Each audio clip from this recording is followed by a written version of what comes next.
Hi Cubs! Welcome back to my vlog!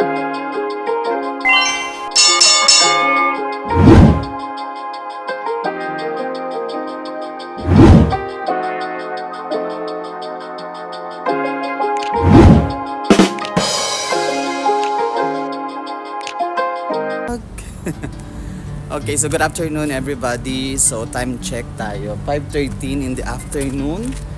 Yep, going to work tayo right now. And bakit parang napakaaga? Kasi evening shift tayo today at ang may schedule is 7 to a.m. usually, right? But now, maaga tayo kasi mga Cubs, today is the first day ng work ko sa Promenade area. Promenade Mall. Okay, so new workplace again tayo mga Cubs. Yap, narinig nyo nga, nalipat tayo mga kabayan. Nalipat tayo again. Uy, tingnan nyo, may ano siya, may ilaw-ilaw.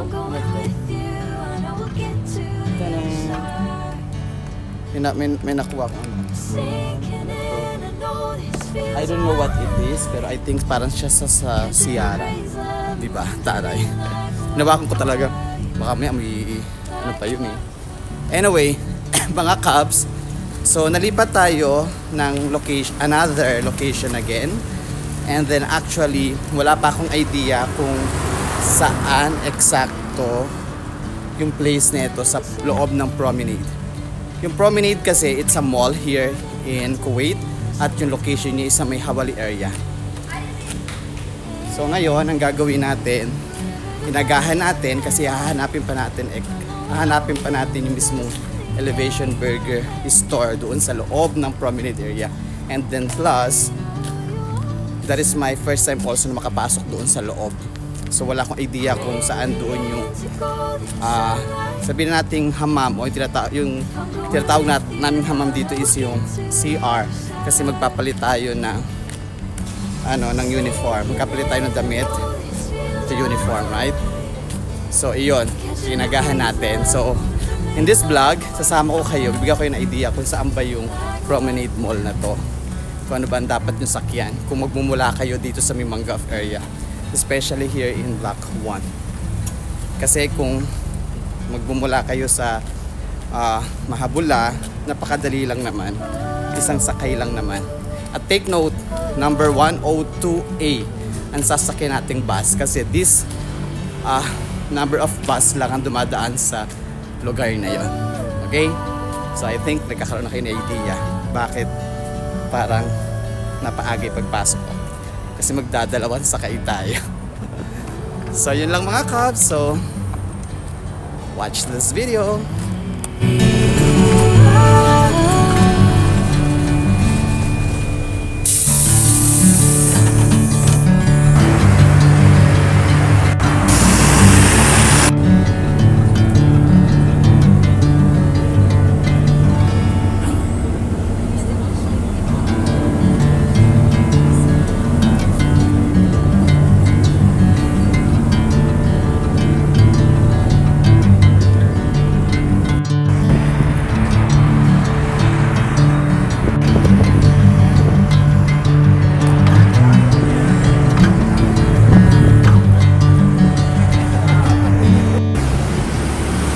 Nakatawid na tayo. Ayan ang tanong, saan dito yung Elevation Burger? Diyos ko dahil, hindi ko alam kung tama pa itong pinapasukan natin. Pero take note ha, may mga shop din siya sa gilid in front of it. So I think it looks like a Asima Mall area. And then what is good thing here, merong barber shop. I think meron din ditong parang neto, chai halip ba yun? Uy, saan dito? Magtanong tayo kay Kuya. Bro, where's the entrance going inside? Here? Okay. Okay. So nakita na natin yung daan. Let's go. So isama ko kayo dun, ha? So eto yung entrance going inside. Here? No. A few moments later. Hi Cubs! Ayan. Pasensya na kayo, hindi na ako video kanina kasi ang nangyari mga Cubs is bawal pala mag video to sa loob, yung naka-tripod. Kaya pinatago sa akin yung tripod, pero dahil wala na tayong time kanina, pumasok na rin tayo agad sa store kaya hindi na ako nakapag-vlog kanina. By the way, time check, 12:17 in the morning. So my God, ganito pala dito sa May Promenade. Ang kadalasan pala kapag break sila ganitong oras, 12:17, 11, 12. Kaya very late na tayo. Thank you Lord, thank you so much for the food. By the way, maliit lang ang store na to. And then what is good thing here, pagkakas maliit ang store, konti lang yung stock ng kanilang mga mga items para madali na lang sa inventory, and then plus madaling i-arrange yung mga dapat i-arrange. Pero syempre meron din naman na bad side, ibig sabihin yung bad comment. Sa loob to ng mall, ibig sabihin puntahan talaga to ng mga family, maraming bata. Kanina pinalagyan ko yung mga logo, kaya pala ayaw nila maglagay ng logo in front kasi kailangan nyo. Kasi kaya pala din sila nakapaglagay na. Pero kanina nakita ko dumating ko meron pa naman, tapos naubos parang di pa nila agad-agad nilalagyan. Sabi sa akin ng isa, agad-agad daw naubos yung mga bata. Sabi ko ngayon, hindi okay lang, sige lang, maglagay lang tayo. Kasi it's for kids naman talaga yung mga logo. Ay, sinabi ko sa inyo, naglagay ng, sabi natin mga nasa 15 o 10 pieces. Ubus agad mga Cubs, nakailang ganun ako, tatlo. Ubus agad, kasi nakakasaklap. Hindi naman lahat sa aming guests, yung mga bata, hindi naman sila sa aming mall, hingi sila ng logo. I know now, I understand them. May naglilinis sa loob ng mall, so it's okay, pero kadalasan ang naglilinis hindi siya ganun kabilis kumilos, o siguro dahil konti lang siguro yung naglilinis, hindi katulad sa Asima Mall napakadami. Kaya hindi problema sa Asima Mall yung mga table. Dito hindi kami nakakapaglinis, pero may taglinis, pero ang nangyari dahil sa sobrang hindi pa nalilinis, talagang nililinis na namin yung table kasi it's part of our job, right? Kailangan ma-maintain namin yung kalinisan.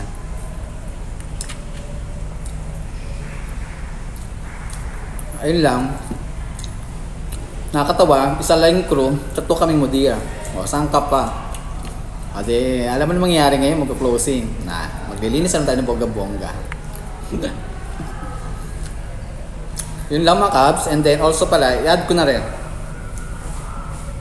Kung ilang beses na sa akin itong palipat-lipat, for sure, some of you guys na nanonood na itong video, hindi ito maganda para sa inyo. Some of you parang ang take nito is, bakit ganun? Palipat-lipat, ayoko ng ganyang trabaho.